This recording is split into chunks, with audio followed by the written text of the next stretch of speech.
비가가 아니야. 국치비가인가? 뭐 그랬던 것 같아요. 그래서 얘가 이정환의 비가라는 작품은 2018학년도 수능에 나왔던 적이 있어요. 2018학년도 수능에 나왔던 적이 있고 제가 항상 얘기하듯이 문학에서는 제목 잘 봐야 돼. 근데 제목만큼 중요한 건 뒤에 있는 그 보기 박스를 잘 봐야 돼. 보기 박스 먼저 잠깐 봅시다. 어디를 보시냐면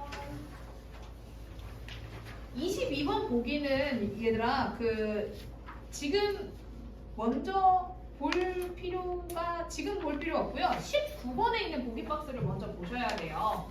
19번에 있는 보기 보세요. 병자호란 때 인조가 청나라의 굴욕적인 항복을 한 후에도 조선의 지배층은 합심하지 못했고 척파를 내세우는 명분론자랑 현실론자 사이에서 갈등이 지속됐다. 너네가 고전을 잘하려면 너희의 그 한국사 실력을 같이 자꾸 연결지어서 봐야 돼. 가해 작가는 지방에서 은거 생활을 하면서 우국, 나 나라 너무 사랑해. 그래서 우국의 정을 표출했고 나의 작가는 국정에 참여하면서 나라를 안정시키기 위해서 애썼대. 그래서 가나를 살펴보면서 전란, 전쟁 후의 상황에 대한 화자나 글쓴이의 심리, 태도, 견해를 파악해보세요 라고 했고 22번은 글을 읽으면서 이제 내용에서 도움을 받을 수 있는 거예요. 박재상이라는 사람이 진짜 본 글에 나오거든? 박재상이 누군데? 라는 걸 알아야 되고 취술형 기운이 뭔데? 라는 걸 알기 위해서 뒤에 그 보기 박스에서 도움을 받으시면 되는 겁니다. 그러면 앞에 이제 가작품부터 한번 보시고요. 제목은 비가야. 내가 요거 제목 보고 항상 제목이 중요하다고 하니까 무슨 뜻일까? 라고 하면 어느 정도 고전을 했기 때문에 슬플 비자의 노래 가짜에서 슬픈 노래라고 해요. 근데 아니지, 슬픈 노래 아니야. 그래서 중요해서 다시 봐야 돼. 그 각주 처리되어 있는 부분이 있을 수도 있고요. 만약 각주 안 돼 있다면 얘는 그 제 신분에 맞지 않은 근심. 그래서 비가라는 말이 그냥 근심 정도라고 생각하시면 돼요. 그래서 국치 비가 나라의 치욕스러움에 대한 근심, 걱정이란 뜻이죠. 그래서 비가 근심이다 정도 생각하시면 됩니다. 근심 정도 생각하시고 가에 이제 1수부터 내용을 쭉 한번 봅시다. 얘는 총 10개의 수로 이루어져 있는데 여기 없는 수 중에는 하나 7수? 그게 7수였나요? 하여튼 그 정도가 조금 볼만했고 나머지는 크게 어렵지 않아요. 밤중에 혼자 일어나서 묻겠대. 근데 누구한테 물어볼 거냐면 꿈한테 물어볼 거야. 꿈한테 물어볼 수 없잖아. 그러니까 의인화지. 저희 막내가 아니 우선 이거부터 합시다. 의인화고 꿈아라고 했으니까 말을 건네는 어투야. 생각보다 모르는 친구들이 많더라고요. 얘들아 의인화는 기본적으로 알아야 돼. 비유법 중에 하나야. 의인화는 비유법이야.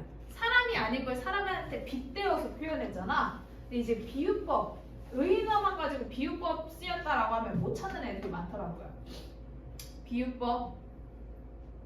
그리고 도치됐지? 꾸나 내가 물어볼게 라고 해야 되는데 묻노라 이내 꾸마 라고 하니까 도치되어 있어. 말리 진짜 멀리 요양을 어느덧 다녀왔느냐? 반갑다. 정서 태도잖아. 정서면 꼭 체크하셔야죠. 정서 반갑대. 학가의 선용을 친히 뵌 듯 하여라.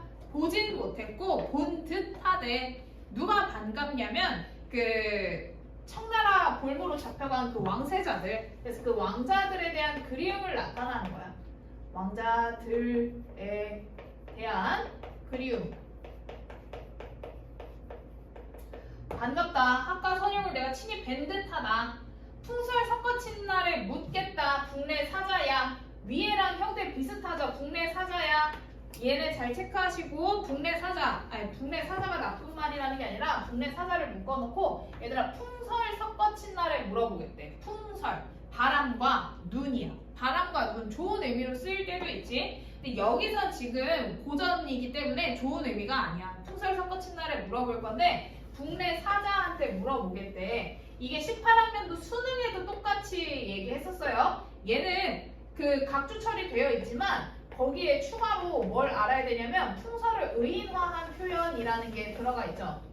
풍설을 의인화한 표현으로도 볼 수 있다 라고 아예 박아놨기 때문에 체크하셔야 돼요. 국내 사자야. 소해 용안이 얼마나 춥냐. 거기 그 만리 타국에 갔으니까 그 청나라에 잡혀갔으니까 볼모로 잡혀갔는데 거기 얼마나 춥냐. 고국에 못 죽는 고신이 눈물겨워한대. 이것도 정서잖아. 그러니까 정서니까 반드시 체크해야지. 누가 눈물겨워하냐면 고국에 못 죽는 고신이 눈물겨워한대. 그러니까 고국에 못 죽는 고신이 누군지 알아야 돼. 나이 많은 그 신하니까, 경력이 오래된 신하니까 화자를 얘기하는 거겠지. 내가 눈물겹다. 내가 이 왕자들 못 봐서 눈물겹다. 걔네 얼마나 추울까? 라고 걱정하고 있는 거야. 그래서 1수, 2수에서 요 정도 체크하셨는지 점검해 보셔야 됩니다. 그래서 정서랑 내가 저 고신이 그 화자를 얘기하는 거구나 정도 체크하시면서 보셔야 돼요. 박재상 죽은 후에 임의 시름을 알 사람이 없대. 이역춘궁을 누가 모셔오겠느냐? 지금의 치술령 기운을 못내 슬퍼한다. 슬퍼? 이것도 정서야. 그러니까 정서는 무조건 체크해야 돼. 슬퍼. 그럼 박재상 뒤에 그 보기 박스 22번 보기에서 도움을 받았잖아. 박재상은 충신이래. 박재상이 죽은 후에 임금이겠죠. 임금의 시름을 알아줄 사람이 없어. 그러니까 충신이 죽은 후에 충신이 더 없는 상황을 얘기하는 거야. 그러니까 상황이 지금 안 좋지. 현재 이 조선에 문제를 해결할 수 있는 사람이 없어. 그래서 이 이역춘궁을 누가 모셔올 사람 없다. 지금의 치술령 기운. 그러니까 박재상이 돌아오길 바랬는데 그 치술령 고개에서 와이프가 계속 기다렸대요. 근데 결국 박재상은 못 돌아왔어. 혼으로 돌아왔다는 거지. 그래서 치술령 기운, 박재상 얘기하는 거지. 박재상이 혼으로 돌아온 거. 박재상 죽고 혼으로 돌아온 걸 내가 못내 슬퍼한다. 정서 슬프다. 육수 보시면 내가 조정을 이렇게 바라보니까 무신도 많다. 무신이 많다. 신고한 화치는 누구를 두고 얘기하는 것이냐. 그 슬프다. 정서네. 정서 체크하시고, 신고한 화치는 누구를 두고 얘기한 말이냐. 신고. 얘들아, 고생한 화치는 누구를, 고생이란 뜻이에요. 신고라는 게 고생했다라는 뜻인데, 고생한 화치는 누구를 두고 얘기한 것이냐. 슬프다. 조구리가 이미 죽어서 참승. 바른 말 할 사람이 없다. 그러니까 이 조구리도 사실 충신을 얘기하는 거겠지. 충신이 죽고 난 후에 이미 죽어버려서 참승. 바르게 이끌어갈 사람이 없대. 그러니까 이 사람이 슬픈 거야. 그래서 계속 1수를 제외하고는 슬프고 계속 슬퍼하고 있죠. 8수로 넘어가서 보세요. 8수 보시면 구렁에 낳는 풀이 봄비에 절로 길어. 갑자기 풀 얘기했어. 풀이 저절로 길어서 아는 일 없으니 그 안이 좋을 쏘냐? 좋다라는 거니까 서리법이지. 답은 정해져 있어. 그냥 의문의 형식만 따온 거야. 이런 걸 서리법이라고 해. 우리는 너희만 못해서 시름겨워한대. 속상하대. 그래서 시름겹다? 이것도 정서니까 체크하시고, 풀은 봄비에 저절로 길어. 근데 풀은 시름이 없어. 아는 일이 없어서, 그러니까 막 속썩을 일이 없어. 근데 우리는 너희만 못해서 시름겨워한대. 그러니까 우리랑 풀이랑 대비하고 있어.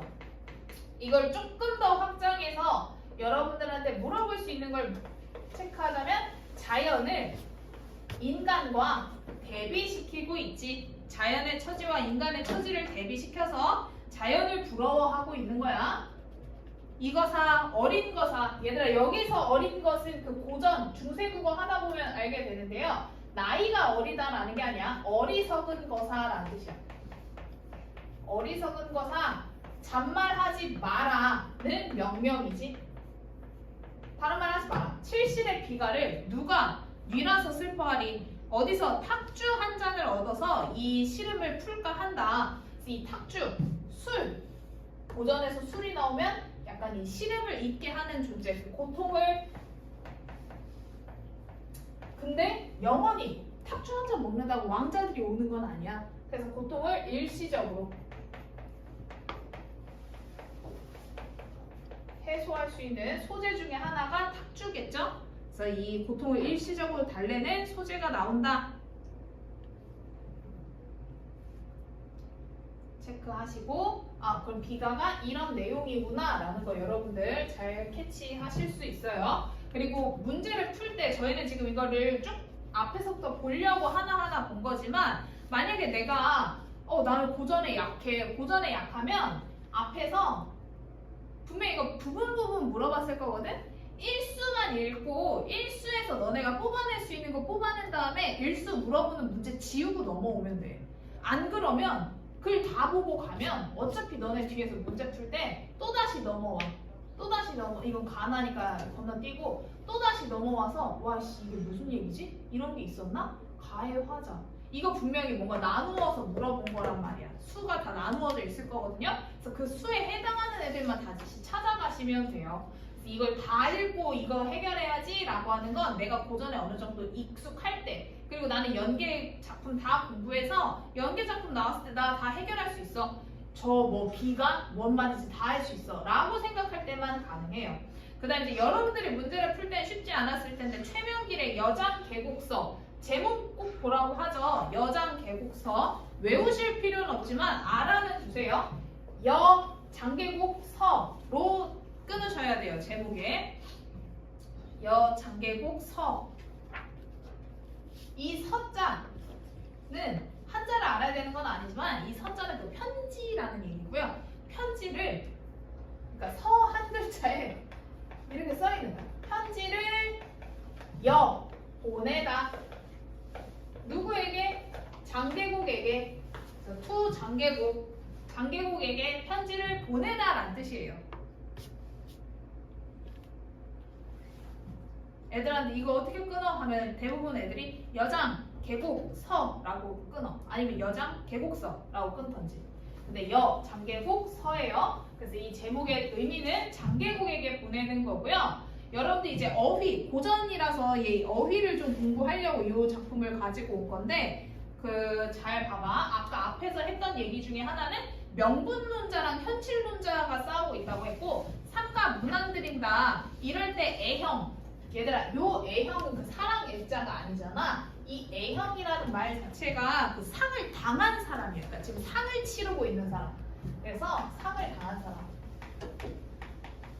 그러니까 누군가 죽었어. 지금 가족 중에 누가 죽어서 상을 치르고 있는 사람 얘기하는 거야. 애형께서는 기력을 어떻게 유지하셨는지요. 봄철이 반 넘어 지나고 보니 생전에 표를 당하지 못한 아픔이 더욱 새로우리라 여겨진다. 그래서 제가 이거 가르칠 때 막 뭐라 했는데 야, 너네는 아무리 궁금해도 상당한 사람한테 편지를 쓰고 싶니? 라고 하면서 막 얘기했었거든요. 그러니까 저게 상을 당한 사람이에요. 글을 읽다 보면 나와요. 그래서 내가 생각을 해보니까 근본의 남한산성의 포위에서 벗어나면서 만번 죽을 고비에서 한반 사랑을 얻어 임금과 나라를 보전해서 함께 옛 도읍으로 돌아왔어. 그래서 이건 불행 중 다행이야. 그런데 돌이켜서 생각해보니까 동방의 예의지국이 정백이 양을 끌고 간 탄식을 면치 못하였으니 우리가 임금의 뜻을 받들어 보좌함에 불충이 아닐 수 없다. 아우가 그 청나라 진영으로 뒤늦게 돌아와 보니 형의 인척이신 청은 김상원 대감과 동계 정훈 대감은 척화의 영수래. 그러면 체크해 놔야 되겠죠. 저 둘이 지금 이 본인 아우가 자기 얘기하는 건데 형의 인척이신 청은 김상원, 그러니까 이 사람과 정훈 대감은 동계 정훈 대감은 척화의 영수야. 근데 임금께서 적진의 포위를 벗어나 종사를 보존하고 평온하게 환도한 걸 문안조차 하지 않고 나란히 벼슬을 버리고 고향으로 돌아갔대. 그래서 저 척화론자들은 고향으로 돌아가 버렸구나. 이게 척화론자에 대한 얘기를 하고 있는 거야. 척화의 척론은 위로는 명나라 조정을 위하고 아래로는 그 사대부의 여론을 붙든 것으로 천지의 떳떳한 길이고 고금에 통하는 의리래. 그러니까 화자가 생각했을 때, 그러니까 이 글쓴이가 생각했을 때 척화의 척론 나쁜 거 아니야. 그것을 정론으로 삼는 건 비록 삼척동자라고 해도 모두 아는 말이야. 그러니까 나도 알아. 그거 맞아. 우리 또한 어찌 모르겠습니까? 그런데 다만 우리는 이미 조선의 신하니까 우리의 임금을 생각하지 않고 오로지 중국 조정만을 생각한다? 이건 앞뒤가 뒤바뀐 혐의가 없을 수 없다. 그러니까 앞뒤가 뒤바뀐 거다라고 얘기를 하는 거야. 만력 황제가 우리나라를 다시 만들어준 은덕은 우리나라의 군신이라면 누군들 받들지 않겠습니까? 하지만 우리나라가 존망에 이르게 된다면 어찌 지난날 제주의 은덕만을 위해서 스스로 망하는 길에 나서겠느냐. 그러니까 우리가 망하고 있는데도 그 중국을 위해서 망할 수는 없다라는 거야. 이럴진데 동방의 나랏일을 맡은 신하가 반드시 명나라를 위해 내 나라를 망하게 하지 않는 건 의리에 당당하고 선현의 가르침과도 실로 부합한대. 그런데 이 김상원과 정원, 아까 말했던 그 척파론자 이 두 대감은 도리어 이러한 의리에 어두워서 나라를 보전한 뒤에 한갓 척화의 청론만을 숭상하니까 의리로 중도를 붙드는 게 과연 어렵다. 허런 칼날을 밟을 수는 있지만 중용은 능히 할 수 없다는 논의가 진실로 헛말이 아니다.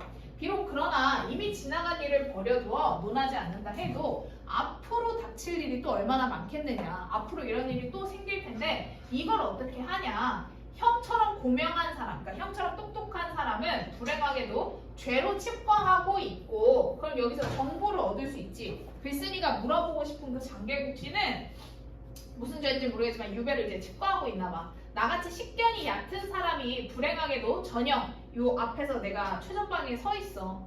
가뜩이나 비방은 많고 도움은 적었던 몸인지라 홀로 무타살과 회초리 속에서 견디고 있다. 장차 청문 사이에서 어떻게 해야 잘 처신할 수 있을까요? 가 이 편지의 목적이야. 이 편지의 목적이 내가 어떻게 하면 잘 버틸 수 있을까요? 여기서 하도 못난 사람이다 보니까 청문을 진정시키기가 백등의 포위망을 푸는 것보다 더 어렵다. 어쩔 수 없이 지나치게 날카로운 기세를 조금 눌러서 그 동정을 살핀 뒤에 천천히 죄를 풀고서 등용하는 것 외에는 다른 방법이 없을 듯한다. A형의 뜻은 어떤지 모르겠다. 형은 이미 나라를 보전하는 일을 함께 했고 또 한편으로는 청문을 아우르고 있는지라 이번에 우러러 논의하는 거다. 비록 상중에 있다 해도 잘 살펴서 인도해 주시기를 바라고 또 바란다. 라고 했어요. 가와 나에 대한 설명으로 가장 적절한 거. 사실상 이 문제는 여러분들이 가만 읽고 해결할 수 있는 거 최대한 지워야 되는데 가에는 타인의 평가를 통해서 나의 능력을 인정받고 싶은 소망 없어. 이런 말 없었어. 가에는 죽은 인물들의 행적에 대한 긍정적 인식이 나타났지. 긍정적 인식이 나타났어. 이제 체크하셔야 되는 건 나와 달리니까 나의 그 내용이 있었냐 없었냐 보는 건데 나에는 죽은 인물들에 대한 긍정적 인식이 나타난 건 아니었어. 그쵸? 그러니까 답은 3번이구나 체크하실 수 있고 나에는 시대적 고난에서 도피하려는 게 아니라 아니 나는 이게 맞는 것 같은데 저 척화론자들은 아니래. 그래서 형 어떻게 이걸 타개해 나갈 수 있을까요? 어떻게 잘 조정할 수 있을까요? 라고 물어보는 거야. 자체가 없어요. 가와 나 모두 의상과 현실 사이의 괴리에 대해서 냉소적 태도가 드러나 있다. 약간 나 작품은 이상과 현실 사이의 괴리는 나타날 수 있지만 냉소적 태도는 없어. 가와 나 모두 오래된 것보다 새로운 것을 더 중요시하는 아니죠. 이제 19번의 내용에서 기역부터 리을까지 내용을 보시면 여러분들이 5번 보세요.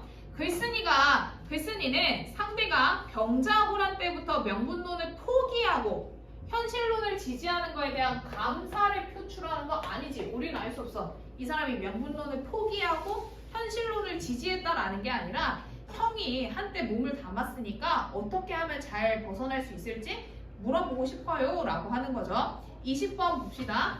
단어적 표현을 통해서 부정적인 측면을 강조하고 있다. 의문의 방식을 활용해서 비판하고 있다.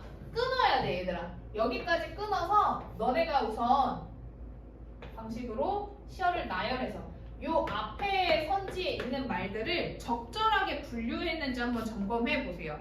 이 작품에는 단어 A에 단어 안 쓰였죠? 2번 의문의 방식 활용했어. 근데 타인의 삶의 태도를 비판하려는 건 아니야. 의문의 방식을 써서 타인의 그 삶의 태도를 비판하려는 건 아니야. 동일한 시어 반복했어. 반복했는데 깨달음을 강조하려고 반복한 건 아니야. 근데 조심하셔야 돼요. 반복의 효과는 원래 강조야. 반복의 효과는 원래 강조인데 그게 자연에서 얻은 깨달음을 강조하려는 게 아닌 거지. 의인화한 소재에 말을 건네는 방식, 꾸마 물어보고 있으니까 화제의 그리움을 드러내고 있고 계절감을 나타내는 시어 나열했어. 그렇지만 계절의 변화 과정을 자세하게 나타내는 건 아니죠. 그래서 답은 4번이지만 여러분들이 앞뒤를 다 끊었을 때 앞은 맞고 뒤는 틀렸는지 그걸 다 점검할 수 있는지 한번 체크하셔야 돼요. 21번 보세요. 가해 화자에 대한 반응으로 적절하지 않은 것을 찾으래. 가해 화자에 대한 반응을 보시면 꿈에서 만리 요양을 다녀온 걸 밝히면서 대상과의 만남을 바라고 있지. 나 그 왕자님 본 것 같다 하니까 눈물겨워하고 시름겨워하는 모습을 통해서 현실을 한탄하고 있어.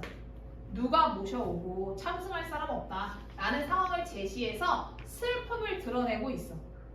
어린 것아 잔말하지 마라 라고 훈계하는 거 맞아. 명령하고 있잖아. 잔말하지 마 라고 하니까. 그러면서 무신을 본받기를 바라는 건 아니지. 아는 일 없이 자라는 자연물과 우리를 대조했어. 대조해서 자신의 처지에 대한 부정적 인식. 야, 너네 좋겠다. 풀은 아는 일 없이 자라니까 마음 쓸 거 없어서 좋겠다 라고 얘기하는 거야. 그러니까 답은 4번이구나 체크하실 수 있고 22번 보세요. 22번에서 체크해 볼 거는 여러분들이 보시면 A는 화자가 자신과 동일시하면서 지속적인 애정을 쏟는 대상이다. A가 임이지. 임은 임금이야. 임금과 나를 동일시해. 그럼 이 사람 잡혀가겠지. 그래서 A는 적절하지 않아요. 2번 B는 화자가 문제 상황의 해결과 관련해서 떠올리는 바람직한 대상이다. 맞죠? 그래서 답은 2번이에요. 3번 A는 화자의 슬픔을 해소하는 대상이고 해소 안 돼. B는 화자의 슬픔을 유발하는 대상이다. 맞아. 근데 이게 해소가 틀렸어. 4번 A와 B는 모두 화자가 지난날의 삶을 성찰, 반성한다? 아니죠. A와 B는 모두 화자가 가치관을 바꿔. 그것도 없어. 바람직한 행동을 실천하고 깨우치는 대상이다? 아니죠. 23번에 B와 C를 보시는 건데요. B와 C를 볼 때 그 3번 선지 보세요. 글쓰기는 환도를 행운이라고 생각하면서도 그 안에 많은 시간이 걸린 것은 신하들의 책임으로 돌리고 있다? D가 완전 틀렸지. 신하들의 많은 시간이 걸린 걸 신하들의 책임으로 이거 뭔데? 신하들의 책임으로 돌려. 그래서 틀렸어. 행운이라고 생각하는 건 맞아. 그래서 어디까지를 맞다고 판단했는지를 점검하라는 거야. 단순히 정답만 고르는 게 중요한 게 아니라 왜 정답이고 뭐가 틀렸는지 점검하셔야 되고 여러분들이 집에 가서 복습을 하실 때는 그 교재에 생 없는 그 지문들 있잖아요. 그 지문들에서 근거가 되는 애들을 찾아낼 수 있어야 돼.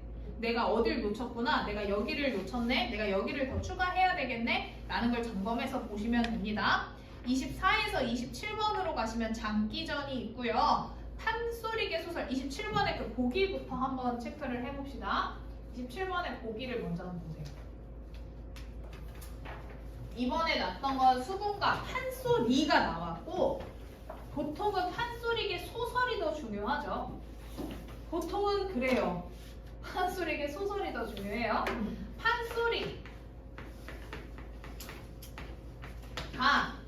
먼저고 그 다음에 소설이 되는 거야. 얘들아 생각해봐. 글 쓰는 게 편하니 말하는 게 편하니? 말하는 게 편해. 그렇지? 그래서 말이 구전이 먼저야. 그래서 판소리로 막 창을 부르는데 창을 부르다가 사람들이 너무 좋아해. 막 너무 인기가 많아. 그러니까 그거를 소설로 정착을 시키는 거야. 그래서 여러분들 수능 특강, 수능 완성 배우다 보면 꼭 판소리개 소설 꼭 하나씩 꼭 들어가 있고 판소리, 올해는 수군가가 실려 있었지만 여러분들 뭐 내년에 흥보가, 뭐 춘향가 여러 가지가 있겠죠? 분명 하나는 꼭 실려요, 판소리가. 그래서 판소리가 판소리개 소설이 되는 건데 뭐를 보셔야 되냐면 판소리가 한번 완창을 하려면 걸리는 시간이 12시간도 걸린대요. 그러니까 겁나 길지. 겁나 기니까 하는 사람도 힘들고 듣는 사람도 힘들어. 그 12시간을 앉아서 내리 이걸 듣고 있는다 생각해봐. 힘들어. 그러니까 이게 판소리가 창을 할 때, 구현을 할 때 12시간을 하지 않고 뭐 한 1시간, 2시간을 압축을 해. 근데 사람들이 좋아하는 장면은 정해져 있어. 예를 들면 춘향전을 가지고 생각해보자. 모두가 좋아하는 장면, 뭐 춘향이랑 몽룡이 만나는 거, 아니면 몽룡이가 그 암행어사가 돼서 막 그 벼락도 때려잡고 춘향이 구해주는 장면, 이런 걸 좋아한단 말이야. 그래서 이 판소리개 소설의 특징 중에 하나는 뭐냐면 장면이 커져. 그러니까 사람들이 좋아하는 장면만 길게 쓰는 거야. 그걸 우리가 장면 극대화라고 하거든요. 그래서 이게 판소리계 소설의 특징이야. 판소리계 소설의 특징 중에 하나가 장면이 극대화돼. 장면이 극대화되면서 얻을 수 있는 거, 그러니까 어떻게 나타나냐면 문체가 길어져. 문체가 확장돼. 그래서 장면을 극대화하든지. 두 번째로 특징 중에 하나는 뭐냐면 판소리는 주로 양반이 먼저 즐겼어요. 양반이 즐기다가 이제 그 평민들 사이에서도 유행을 하기 시작해. 그래서 두 번째로는 이제 문체가 나누어져. 한자 어휘도 많이 쓰고, 근데 뭔가 고급스럽지 못한 느낌을 줘. 왜 그러냐? 평민들이 알아들어야 돼서 말장난을 많이 치거든. 그래서 언어 유희가 많이 들어가서 이거 문체가 이원화되는 이유는 양반과 평민이 고루 즐겼기 때문에 한자 어휘도 많고 토속적인 그냥 어휘도 많아. 이 세 번째 특징은 뭐냐면 주제가 이원화되어 있어. 그러니까 이 사람들이 사실상 하고 싶은 건 뭔가 현실을 비판하거나 사회를 비판하거나 이런 거야. 제가 예시 든 김에 춘향전으로 쭉 가죠. 춘향전, 수군가도 마찬가지야. 수군가가 이제 나중에 별주부전이 되겠지. 소설이 되면. 이거 저희 한번 했나요? 별주부전? 얘도 마찬가지야. 얘도 사실상 표면적인 주제는 뭐 충신, 토끼의 지혜, 거북이의 충신 이런 거, 그 임금을 대하는 마음 이런 거지만 이면적 주제로는 뭐냐면 거북이 너 너무 바보 같아.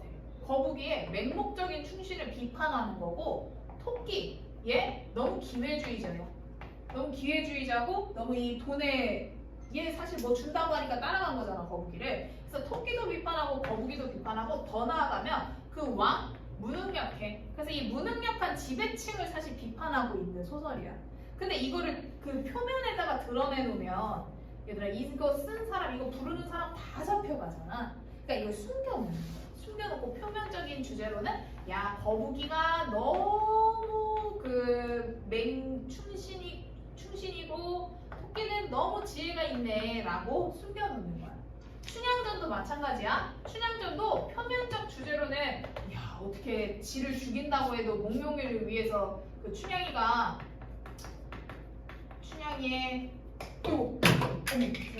춘향의 지조와 절개, 그래서 이런 것들이 춘향의 지조, 절개 이게 표면적 주제지. 근데 이것도 사실 까놓고 보면 춘향전도 할 얘기가 많아. 춘향이는 기생의 딸이에요. 기생의 딸이고 목명이랑 결혼 못한 이유는 뭐냐면 목명이는 양반집 아들이기 때문이야. 양반집 아들이니까 어디 감히 기생의 딸이 정실 부인으로 들어와? 안 되지. 그래서 얘네 둘이 그 신분의 한계를 겪고 있지. 근데 그때 그 춘향이가 그 변학도 때문에 잡혀 들어가 있어서 그 이제 내일이면 사형을 선고받을 건데, 그때 이제 목명이가 자기 거지처럼 꾸미고 와. 그래서 그 춘향아 내가 입신양명을 못했어 미안해 하는데 춘향이가 얘기해. 괜찮아, 나 내일 널 위해서 죽어도 돼. 다만 나를 꼭 너네 집 그 선산에다 묻어줘 라고 얘기를 해. 그게 뭐를 얘기하는 거냐면 나 죽어도 너의 정실부인으로 죽을 거야 라고 얘기하는 거야. 그래서 이면적 주제는 뭐냐면 신분을 비판하고 있는 거야. 신분제를 비판하는 거지. 신분 상승의 욕구를 가지고 있는 거야 춘향이가. 나 죽어도 양반집 며느리로 죽을 거야 라고 해서 신분 상승의 욕구를 가지고 있는 거라 기본적으로 이 신분제를 비판하고 있는 거겠죠? 근데 봐봐, 이게 표면적 주제, 그러니까 이게 원래 주제로 그냥 올라오는 순간 이 작품이 이제 부르면 큰일 나는 작품이 되는 거야. 그래서 이런 그 판소리계 소설에는 주제가 꼭 두 가지로 나누어져 있다라는 거, 그러니까 숨은 뜻이 있다라는 걸 꼭 체크하셔야 됩니다. 그래서 주제 이원화돼 있고 문체 이원화돼 있고 장면 극대화돼 있어. 그리고 이게 판소리였기 때문에 가능한 게 여러분들이 많이 보시는 서술자의 개입. 서술자의 개입. 이거는 꼭 서술상의 특징으로도 찾으라고 나오죠. 다른 말로 편집자적 논평. 그러니까 이게 앞에서 원래 창을 하던 거니까 야 춘향이 진짜 정절 끝내주지 않습니까? 라고 구연자가 한마디씩 내뱉었던 게 글로 다 남아버린 거야. 그래서 이 서술자의 개입이 들어갈 수밖에 없는 이유는 판소리였기 때문에. 그래서 이 서술자의 개입 많이 물어보니까 체크해 두세요. 여러분들한테 주로 물어보는 거 이 서술자의 개입으로 많이 물어보고요. 문체 이원화랑 장면 극대화는 그 안에 들어가는 선지들, 그러니까 이 서술 방식 물어보는 걸로 많이 나오고, 주제 이원화는 대놓고 물어볼 수는 없으니까 보기 박스를 주고 여기에 숨어있는 뜻 같은 거 찾으라고 많이 물어봐요. 그래서 판소리계 소설은 이 네 가지가 사실상 수능에 거의 다 나오거든요. 그래서 이 네 가지의 그 특징들을 알아두셔야 문제에서 선지를 걸을 때 도움을 받을 수 있습니다. 이렇게 판소리계 소설에는 특징이 있다 같은 거 체크해 두시고, 여기 장기전 내용 보세요. 장기. 판소리계 소설에서는 어떤 장면이 지나치게 확대 부연해서 서술되는 경우가 있다. 이게 1번 장면 극대화 얘기하는 거야. 왜 그러냐면 얘들 그 3줄짜리 장면을 내가 극대화시켜서 30줄로 만들었어.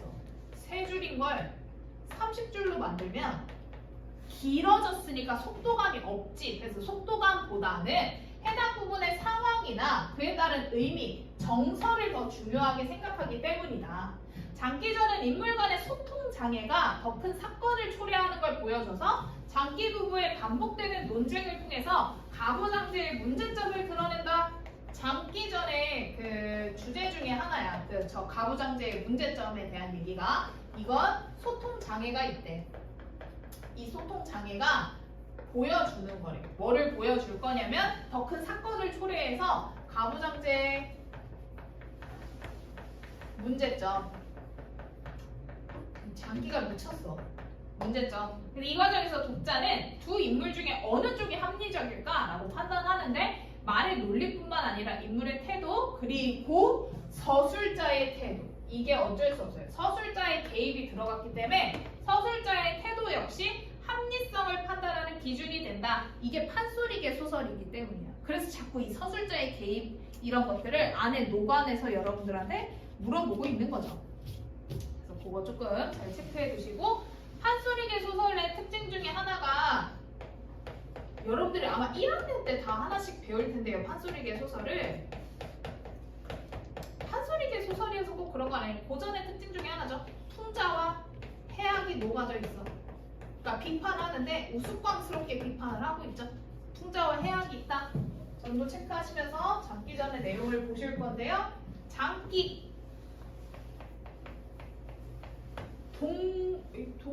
식물 아니까 동물이죠. 장기와 까투리가 나와요. 새야. 무슨 새일까? 물어봤더니 장기는 제비고 까투리는 까치래. 내가 왜? 이유는 없어. 그냥 자기가 하고 싶은 얘기 하는 거야. 그래서 아니야 무슨 새야? 했더니 장기는 독수리고 까투리는 까치래. 왜? 남편이니까 뭔가 큰 새를 가지고 온 거래. 둘 다 꿩이에요, 얘들아. 꿩을 장기라고 부르고 숫암꿩을 까투리라고 불러. 그래서 둘이 같은 종족이야. 그래서 장기와 까투리니까 장기가 남편, 까투리가 아내, 부인으로 나와 있는 겁니다. 요거 잡으셔야 내용 이해할 때 도움을 받으실 수 있어요. 그럼 이제 내용을 쭉 보세요. 이 조금 봐서 알겠지만 꿈에 대한 얘기를 해. 소통장애인데 꿈 해몽에 대한 소통장애야. 그러니까 저 정도 하지 말라 그러면 안 해야 되는데 정신을 못 차려. 장기 칠해를 볼짝 시면 다홍색 비단 두루마기에 초록색 비단 깃을 달았대. 색깔 나오니까 색채 있었네. 깃을 달아서 자주색 비단 동정을 짓고 구름 무늬의 비단 옷고름, 주먹만한 벼슬, 옥으로 만든 관자에 12공짓깃으로 장식한 퉁체가 대장부와 다를 손과 다르지 않다라는 그 서술자의 평가를 계속 드러내놓고 있는 거지. 이게 서술자의 평가야. 야, 쟤 한번 장기를 한번 봐봐. 이러면서 야, 다홍색 비단 두루마기에 초록색 비단 깃을 달아서 자주색 비단 동정을 짓고 구름무늬 비단 옷고름에 주먹만한 벼슬, 옥으로 만든 관자에 12공짓깃으로 장식한 풍채가 장기의 외양이지. 그래서 장기의 외양과 서술자의 평가가 같이 들어가 있죠. 지금 여기가 묶어놓고 여러분들한테 물어봤을 텐데 서술자가 얘기하고 있어. 야, 대장부와 다를 son가? 다르지 않아. 까투리 치장을 둘러보니 까투리는 이렇게 하고 있대. 잔누비 줄누비를 톡톡히 잘게 누벼서 상하 의복을 갖추어서 맵시 좋은 머리꼬지 곱게 빗어서 단장하고 12딸 9아들 21 자식들을 앞세우고 뒤세우고 어서 가자 쉬이 가자 하고 있어. 아래 평전 반머리에 줄줄이 들어서는 너는 이걸 줍고 나는 저걸 줍고 아라리 콩을 주워 먹으니 인간의 고량진미를 바라지 않는다. 그 하늘이 만물을 내며 모두에게 복록을 주었으니 한 번 배불리 먹는 것도 내 온수에 달려있다. 허기를 채우려니 그 무엇을 못 먹으랴 다 먹을 수 있다. 점점이 주워 들어가니 콩 한낱이 덩그렇게 놓여있더래. 장기가 크게 훅 하면서 그 내복으로 먹어보자 했더니 까투리가 너 그 콩 먹지 마 라고 얘기하는 거야. 그 콩 먹지 마소. 들어온 자칫 비록 활활 쓴 듯하고 입으로 활활 분 듯하니 분명히 사람 흔적이다. 그러니까 그 먹지 마. 분명히 인간이 뭔가 우리를 잡으려고 한 거다 라는 게 있고, 얘들아 여기까지 넘어오기 전에 여러분들이 이 작품을 통해서 알아두세요. 아까 보기 박스에 있었던 말이 뭐였냐면 서술자의 태도를 보라 그랬거든. 서술자의 태도. 아까 묶어놓은 A까지는 장기를 칭찬했지. 장기 왜야? 야 대장부와 다를 순가? 그 이후부터는 한 번도 칭찬 안 해. 그래서 특징 중에 하나는 뭐냐면 장기를 부를 때 꼭 놈을 붙여. 근데 까투리는 그냥 까투리야. 이게 우연이 아니라 계속 이럴 거거든요. 장기 뒤에 꼭 놈을 붙여. 그러니까 장기를 비판하려는 태도를 가지고 있는 거죠. 이게 한눈에는 안 들어와. 한 번 볼 때는 안 들어오고 여러분들이 알아두셔야 돼요. 장기라는 놈을 크게 혹해서 이제 내 복으로 먹어보자 했더니 까투리가 먹지 마라.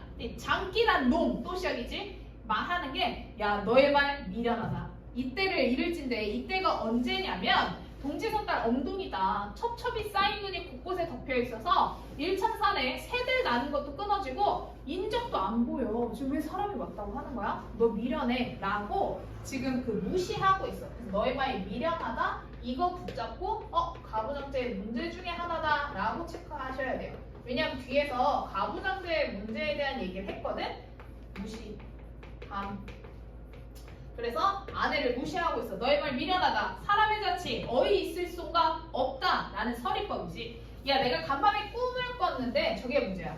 화강을 비껴타고 청천으로 솟아올라 옥황상제한테 문안했대. 옥황상제가 나한테 하교 명령 그러니까 교지를 내려주셔서 살림처사에 공하고 만석 들어가는 곡식 창고에 콩 한 섬을 상으로 주셨다. 오늘 이 콩 한낱이 그 안이 반가운가? 너무 반가워. 굶주린 자에게는 먹을 것을 마련해주기 쉽고 목마른 자에게는 마실 것을 마련해주기가 쉽다. 하물며 굶던 차에 오늘 아침 먹기 전이다. 야 하늘이 준 복을 내가 어찌 마다하랴. 까투리가 그 꿈은 좋아 보이지만 내 꿈으로 보면 흉몽이 아닌 게 없다. 다 흉몽이다 라는 거야. 어젯밤 이경 초에 한 품으로 잠을 자고 찬바람 일어나면 태양검처럼 잘 드는 칼로 빛 좋은 자네 머리를 댕공 베어서 떨어졌대. 이거 너 죽을 흉몽이다. 꿈을 굉장히 많이 꾸는 거야. 그래서 부디 그 꿈을 먹지 마라. 했더니 장기가 야 그 꿈 좋다. 해몽을 해보자. 까투리가 꾼 꿈을 춘당대 알성과의 문무방에 이름을 올라 개수나무로 만든 어사화를 머리에 꽂고 입신양명할 꿈이다. 좋다. 그래서 지금 꿈 해몽에 대한 소통 장애가 일어나고 있어. 과거 시험 한번 볼까? 그때 까투리가 삼경초의 꿈을 또 꿨어. 꿈이 천근들이 무쇠 가마솥에 네 머리를 덤벅 씌워서 만경창파 깊은 연못에 아주 안 보이게 빠뜨려 버렸대. 나 혼자 물가에서 슬피 서서 통곡했다. 이거 흉몽이지 않아? 장기가 야 그 꿈은 더 좋아. 명나라가 중흥하려 구원병을 청하거든 이내 몸이 선봉이 되어서 주변의 질투를 무릅쓰고 압록강을 건너가서 중원의 항복을 받고 올 거래. 까투리가 또 꿨어. 너무 네 머리를 덮었으니 답답한 일을 볼 꿈이다. 했더니 오경초의 꿈을 꾸니 많은 작은 별이 하늘에 가득한데 태의성과 삼태성은 자미성을 둘러있고 견호성, 직녀성, 은하수를 둘렀는데 벼랑절미 뚝 떨어져서 네 앞에 놓였다. 자네 장성 아닐런가? 삼국전쟁으로 요란할 때 촉한의 모사 제갈량도 오장원에서 운명할 때 장성이 떨어졌다고 한다. 그러니까 너 죽을 꿈 같다 라고 막 해. 근데 이제 중약 부분 먹었어. 먹고 이제 죽어가고 있어. 까투리가 할 말 없어서 그 경험 없이 물러가니 장기란 놈 계속 놈이지 얘들. 장기란 놈의 거동을 봐라. 콩 얼음에 들어갈 때 그 콩 얻으러 들어갈 때 그 12장목 9살기 좌르르 이런 게 이제 음성 상징어죠. 좌르르 터뜨리고 꼬박꼬박 고개 쪼아 조금조금 걸어들어 빛날 같은 부리로 들이다 뻑 찍으니 그 머리에 넘어지는 소리가 나. 방랑사에서 쇠방망이로 진시황의 둘째 술에 때리는 듯 아방궁 대들보를 꽉 빼어 지르는 듯 비유법이죠. 와지끈 뚝딱 이런 게 다 음성 상징어입니다. 그래서 껄껄 푸드덕 변통없이 치였구나. 까투리의 거동을 봐라. 유연머리 펼치고 상하평전 자갈밭에 떼굴떼굴 구르다가 통곡하는 말이 야 독한 약은 입에 쓰지만 병에는 이롭고 충성스러운 말은 귀에는 거슬리지만 행위에는 이로운 법이다. 너 내가 한 말 들었으면 저런 변 당했겠어? 안 당했지? 하늘이 내린 재앙은 피할 수 없지만 너 이거 스스로 자초한 재앙이니까 어찌 하겠느냐. 장기 이제 거의 죽어가고 있어. 에라 인연 요란하다. 미련을 두면 좋은 기회를 잃게 되는 법이다. 지금 나 이거 먹고 죽어가고 있는데 니 탄 내 탄 부질없다. 범에 물려 죽을 재앙을 미리 알면 산에 갈 사람 누가 있냐. 물에 빠져 죽을 재앙 미리 알면 배에 탈 사람 누가 있냐. 쓸데없는 잡담 다 던지고 이 애야 곁으로 밥이 와라. 죽고 사는 건 맥으로 안다고 하니까 맥이나 한번 짚어봐라 했더니 까투리가 맥을 짚어. 근데 비위맥이 움직이고 중맥이 점차 없어지고 신맥이 유별하고 간맥이 서늘하고 태충맥이 끊어지고 명맥도 이미 끊어졌다. 그 유사한 구조를 계속 그냥 반복하고 있는 거죠. 여러분들이 그 맥이 어디 맥인지 아실 필요 전혀 없어요. 이게 여기서 지금 끝나 있지만 더 심도 있는 얘기로 가자면 장기가 완전 숨 넘어가기 직전에 까투리한테 당부해. 너 나 죽었다고 제가 하지 마 라고 하고 죽어. 그리고 이제 장기의 장례식 날 산중호걸 다와 장기의 장례식이야. 이 장례식에 뭐 예를 들면 토끼도 오고 사슴도 오고 호랑이도 오고 사자도 와. 근데 오는 그 동물마다 다 까투리한테 사실 까투리 나 널 좋아했어. 나랑 다시 결혼해 줄래? 해서 계속 고백해. 근데 까투리가 아니다 너랑 결혼 안 할래 하고 다 거절해. 근데 거기까지의 장면만 자르고 여러분들한테 오해하게끔 물어볼 수 있는 건 까투리가 그 장기가 했던 그 제가 하지 마 이 얘기를 들으려고 가부장제 그 제도에 순응하는 모습을 보여주는군 하면 틀려요. 장기 장례식에서 다 거절하고 까투리가 마지막 다른 어나더 장기가 와. 그러니까 장기라는 게 이름이 아니니까 장기가 이제 다른 장기가 와. 다른 장기가 와서 까투리한테 나 널 사실 좋아했어. 나랑 결혼해 줄래? 그랬더니 까투리가 그래 좋아 하고 결혼해. 그러니까 이 까투리는 장기 얘기 안 들어. 안 들으니까 사실 계속 옆에서 너 이거 먹지 마 하는 거거든. 그래서 장기는 여러분들이 아셔야 되는 게 가부장제 문제점을 보여주는 사람이고 까투리는 순응하지 않아. 이 까투리의 모습도 중요해. 순응하지 않는다라는 거. 가부장제의 문제점을 지적하기 위해선 가부장제 문제점을 드러내는 사람한테 순응하는 사람을 그려도 돼요. 근데 이 작품에서 순응하지 않고 계속 받아치고 있어. 지금 이 꿈의 공도 마찬가지야. 소통 장애가 일어났잖아. 안 듣는 거야. 까투리도 남편 말을 잘 안 들어. 그래서 그런 것까지 지금 보여지지 않는 장면들까지 이야기를 좀 알아두시고요. 장기전보다는 이제 앞으로 여러분들이 보실 건 올해 수능 특강에 실려 있었던 거는 심청전이 실려 있었어요. 심청전이랑 수분가를 제외하면 뭐 춘향전 실릴 수 있고 흥부가 그러니까 그 흥부전이죠. 그런 것들이 실릴 수 있다라는 거 알아두시면 돼요. 그렇지만 판소리계 소설은 아까 앞에서 한 것처럼 계속 돌고 돌기 때문에 그 네 가지 뭐 장면 극대화, 서술자의 개입, 주제 이원화, 문체 이원화 요 네 가지를 계속 기억하시면 돼요. 그걸 언제나 적용시켜서 문제를 푸실 수 있거든요. 그래서 그거 좀 잘 체크해 주시면 되고 그리고 나서 문학에서 문제 중에 여러분들이 조금 잘 판단하셨으면 좋겠는 건 뭐냐면 25번 문제를 보세요. A, B 비교했던 문제. A는 인물의 외양에 대해서 평가했어. 인물의 외양에 대해 서술자의 부정적인 평가를 드러낸다. 인물의 외양은 평가하고 있지만 외양에 대해서 부정적이지 않아. 유일하게 여기에서만 긍정적이야. 그 이후로는 다 장기란 놈이라고 하고 있어서 인물의 외양은 얘기하고 있지만 외양의 부정적 평가는 틀려요.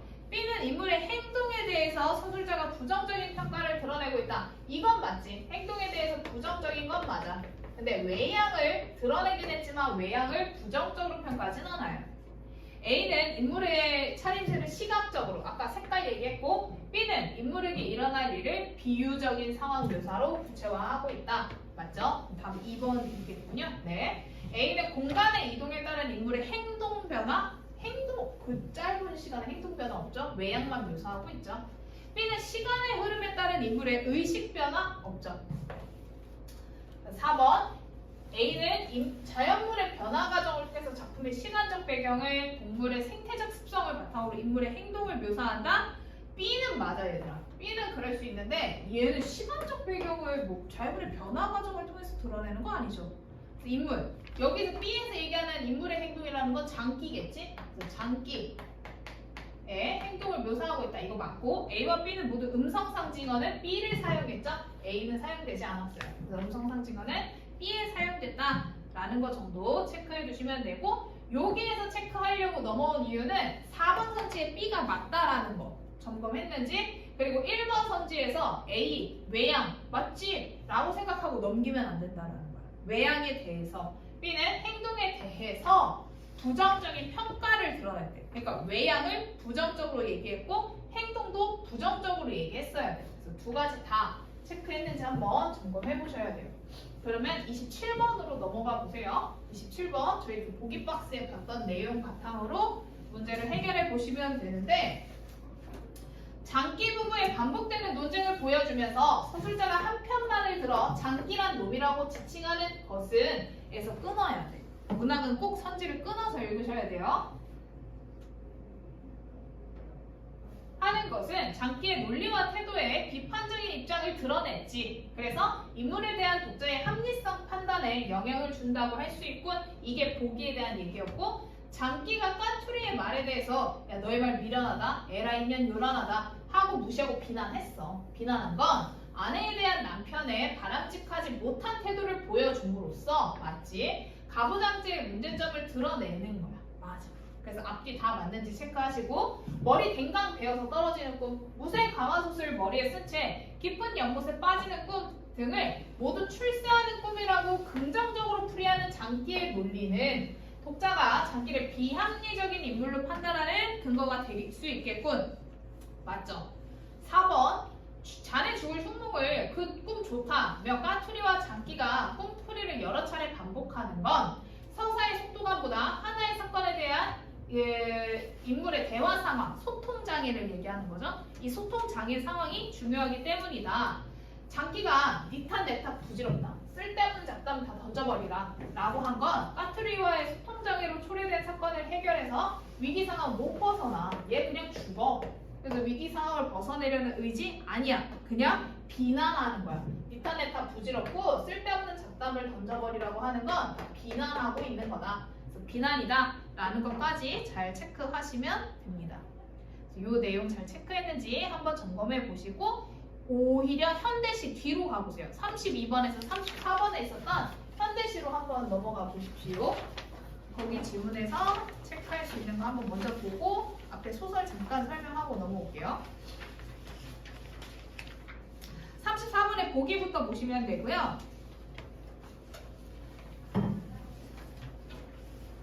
34번의 보기를 보시면 유사한 상황에 처해 있다고 해도 그 상황에 대한 반응은 개인이 가진 가치관이나 신념에 따라 달라질 수 있다. 가와 나는 다 일제강점기와 나는 독재, 나는 시대적 차이가 있지만 공통점은 다 자유가 없어. 희망을 잃었어.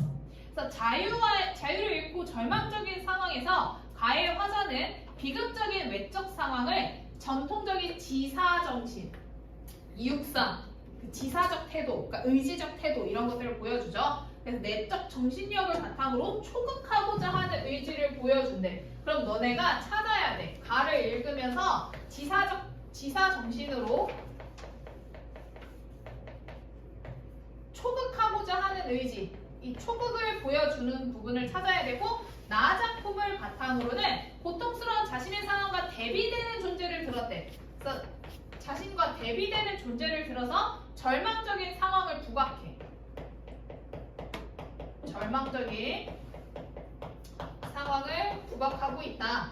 상황을 부각하여 이러한 상황에서 그 겪는 고통과 이에 벗어나고픈 열망을 형성하고 있다까지 체크하시고 여러분들이 그 시에서 체크해 보시면 되는 거예요. 그 교재 있죠? 교재의 시가 여러분들이 아예 그 빈 교재일 테니까 그 시에서 요걸 찾아. 지사정신에서 초극을 나타내는 거, 나에서는 나와 대비되는 존재를 찾고 이 대비되는 존재에서 절망적인 상황을 부각하고 있는 부분들을 여러분들이 시험지는 이미 푼 사람들은 교재에서 찾으시면 되고 제가 아까 아침에 나눠드린 시험지 받으신 분들은 그 시험지에다가 찾으셔도 돼요. 그래서 요 가와 나에 해당하는 애들 한번 지금 찾아보세요. 한 1분 드릴 테니까 시에서 저 보기 박스에 있는 내용들을 한번 정리해봐봐.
이육사의 절정부터 봅시다. 사실 이육사의 절정은 지사정신과 초극만으로는 설명되지 그러니까 조금 더 설명을 붙여야 돼요. 그러니까 외적 상황이 일제강점기인 거는 대부분 알죠. 그래서 이육사 하면 지사정신이 그냥 떠올라도 돼. 그걸 주로 물어보니까 외적 상황으로부터 이걸 이겨내는 거야. 뭘로 이겨낼 거냐면 정신력으로 이겨낼 거야. 정신력으로 이겨내서 그 정신력이 지사정신이야. 이 지사정신을 통해서 이겨냄으로써 극복할 수 있는 이 극복 의지를 보여주고 있는 시야. 그래서 시 앞에다가 이게 전형적인 시여서 뭐를 쓰냐면 사연이잖아요. 기승전결로 묶어두셔도 돼요. 기승전결. 얘는 총 이렇게 4가지 기승전결을 보여주고 있거든요. 그래서 기부터 보세요. 기부터 보시면 매운 계절을 채찍에 갈겼대. 그래서 마침내 북방으로 휩쓸려 왔어. 북방. 아까 앞에 잠깐 얘기했던 그 북세곡 이런 거랑 비슷하죠? 북방으로 휩쓸려 왔대. 얘들아, 이런 말도 이제 잘 봐야 돼. 채찍에 갈겨서 북방으로 휩쓸려 온 거야. 그러니까 내가 오고 싶어서 온 건 아니야. 그러니까 의지적으로 온 건 아니고 밀려서 왔어. 타의적으로 밀려서 왔어.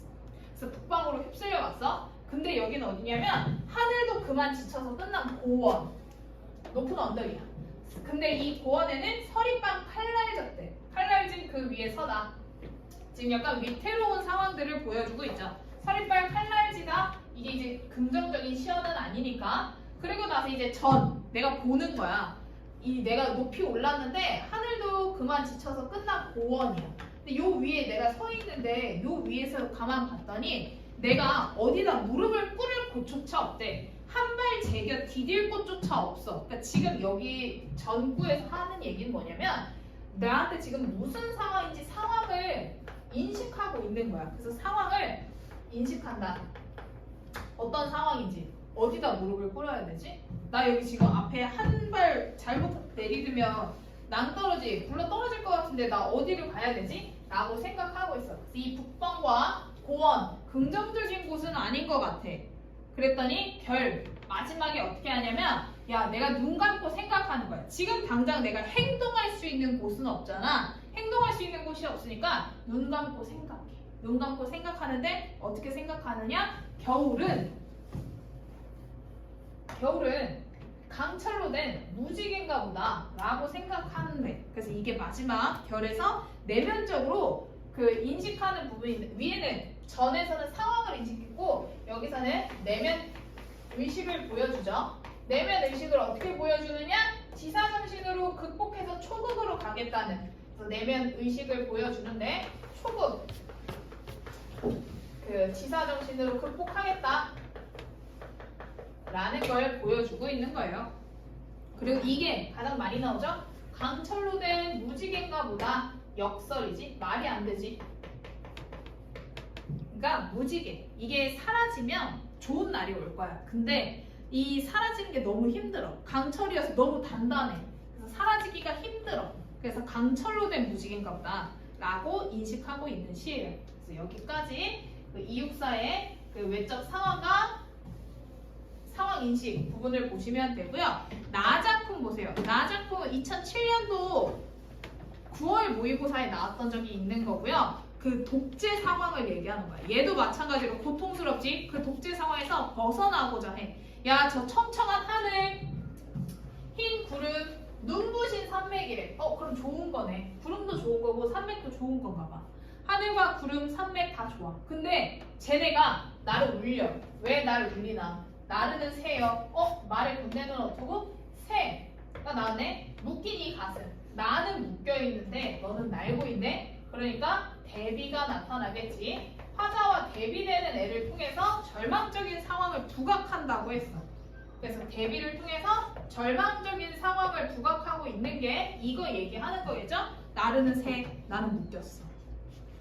밤새워서 물어뜯어도 밑바닥은 그 닿지 않는 밑바닥, 마지막 살의 그리움이요. 피만 흐른대. 근데 이 피는 무슨 피냐면 더러운 여름날에 썩은 피야. 그러니까 이 피가 부정적인 건가 보다 라고 하는 거야. 얘들아, 피가 다 부정적인 건 아니야. 피가 흐르는데 여름날에 썩은 피를. 땅을 기는 육신이 너를 우러러서 낮이면 낮, 그 한 번은 울 줄 아는 이 서러운 눈도 아예 시뻘건 몸뚱이 몸부림과 함께 답세라. 얘들아, 여기서 말하는 너는 새겠지. 새여라고 불렀으니까. 그러니까 의인화까지 쓰였겠네요. 새한테 인칭대명사 너라고 지칭했으니까 의인화가 쓰였구나. 낮이면 나, 그여라는 건 얘들아 기어이 이 정도 뜻이에요. 기어이 한 번은 울 줄 아는 이 서러운 눈도 아예 시뻘건 몸뚱이 몸부림과 함께 답세라. 영탄법이죠. 끝없이 새하얀 사슬소리여 새여 죽어 너 되는 날에 길고 아득함이여. 죽으면 네가 될 수 있는데 아득하대. 그러니까 지금 부정적인 상황이구나. 한 글자만 나와도 얘들아 영탄법이야. 영탄법이 쓰였고 끝없이 새하얀 사슬소리래. 하얀 건 좋은 것 같은데 사슬소리래. 사슬소리여 새여 죽어서 내가 너 되는 날에 길고 아득함이여. 그래서 지금 내 앞에 눈앞에 있는 현실이 막막해. 이 막막한 현실을 드러내고 있는 거고, 낮이 밝을수록 침침해가는, 낮이 밝을수록 침침해? 얘도 역설이지. 말이 안 되지. 날이 밝을수록 밖에 봐. 얼마나 해가 쨍쨍 뜨고 밝니. 근데 침침해가는 넋 속의 저 짧은, 여위어가는 저 짧은 볏발을 스쳐서 떠나가는 새. 볏발 좋은 거지. 밝은 거니까. 근데 짧대. 창청한 하늘끝, 푸르른 저 산맥 넘어 떠나가는 새. 왜 날 울리나? 그 더없이 가없는 눈부신 푸른, 묶인 이 가슴. 이거 어디서 봤어? 1년이랑 비슷하지? 1년이랑 저 청청한 하늘. 청청한 하늘 끝 하니까 이런 애들을 변형된 수미상관이라고 하고요. 변형된 수미상관은 너무 티가 나는 멘트이기 때문에 선지에서 요즘 뭐라고 하냐면 평가원에서 수미상관식 구성이라고 해요. 수미상관식 구성 똑같은 얘기예요. 수미상관도 수미상관식 구성, 변형된 수미상관도 수미상관식 구성이에요. 그래서 이 수미상관식 구성이구나까지 체크하시면 돼요. 수미상관식 구성. 그래서 김지아의 새, 이 새가 화자와 대비되는 존재이구나까지 체크하시면 됩니다. 그럼 이제 32번 공통점을 찾으래요. 시를 우선 저 선지를 끊어야 되겠지? 조차하여, 활용하여, 교차하여, 구성하여에서 끊고 앞뒤가 다 맞는지 체크해 보시면 돼요. 자연물의 감정을 이입했다. 없죠. 감정 이입한 부분 없어요. 현실에 대한 비판의식은 뭐 드러낼 수 있다고 해도 감정 이입한 거 없어. 계절감을 드러내는 시어 활용했지. 그래서 상황의 심각성을 드러내고 있다. 2번이 답이고 영탄적 어조. 얘들 아까 영탄법 쓰였으니까 나는 영탄법 쓰였어. 밝음과 어둠의 이미지를 교차하고 있다. 낮과 밤이 나왔으니까 나에는 쓰였지. 첫 연과 마지막 연의 구조를 유사하게 했다. 나에 쓰였지. 그래서 너네가 가만히 읽고 지울 수 있는 건 지운 다음에 나를 읽고 남은 선지만 판단하는 게 여러분들한테 도움을 받을 수 있다는 게 이것 때문에 그래요. 나가 맞잖아? 그리고 가에 너네가 명확하게 못 잡으면 이제 돌려막기에 다 답인 것 같아서 영탄 이거 모르지만 영탄이 아닐까? 영탄 누가 봐도 아니야. 그러면 밝음과 어둠? 뭔가 있었을 거야. 밝음과 어둠이 뭐가 있지? 해서 북방이랑 뭘 자꾸 비교하려고 해. 무지개가 뜨려면 밝지 않을까? 해서 이야기를 자꾸 갖다 붙이거든요. 그런 거 과잉 추론하는 거 조심하셔야 돼요. 기억에 대한 걸 물어보고 있는데 기억은 나르는 새야. 나르는 새. 화자 적절하지 않은 걸 찾는 거고 화자가 자신의 과거를 회상하게 한다. 나와 대비되는 애인데 내 과거를 왜 회상해? 그래서 자신의 과거를 회상하는 거 틀렸죠? 1번이구나. 바로 찾으실 수 있고요. 34번의 내용 보시면 우리 보기 박스는 다 봤으니까 선지를 한번 보세요. 3번 선지 보시면 가의 하늘은 절망의 시기를 극복하고자 하는 화자의 지사적 태도를 보여주고 나의 청청한 하늘은 그 자유를 잃은 화자와 대비되는 상황을 드러내는군. 얘들아 다시 봐봐. 가의 하늘은 절망의 시기를 극복하고자 하는 화자의 지사적 태도를 보여준대. 하늘은 주로 좋은 시어로 쓰이니까. 근데 이 시에서 가의 시에서 하늘이 어디 나오는지 봐봐. 하늘도 지쳐서 끝났어. 끝난 고원에 나 혼자 서 있거든. 하늘도 지쳐서 끝난 고원에 내가 서 있는데 여기에서 하늘이 나의 극복하고자 하는 절망의 시기를 극복하고자 하는 화제의 지사적 태도를 하늘이 보여주면 큰일 나지. 그만 지쳐서 끝났으니까. 그래서 지사적 태도를 보여주고 극복하고자 하는 걸 보여준 게 이 시어가 아닌 거야. 그래서 저 시어가 이걸 보여주느냐? 그건 아니라는 거지. 그래서 시어랑 연관을 잘 지으셔야 돼요. 이렇게 따옴표로 따오잖아요. 이렇게 따옴표로 따왔을 때의 특징은 뭐냐면 그 앞뒤에 수식하는 말까지 봐줘야 돼. 앞뒤에 수식하는 말이 긍정적으로 수식하고 있는지 부정적으로 수식하고 있는지 1차적으로 잡으실 수 있어야 문제 해결할 때 크게 도움을 받으실 수 있습니다. 그거 꼭 잘 체크하시고 앞에 아까 우리 현대소설 잠깐 안 했거든요. 간략하게 설명만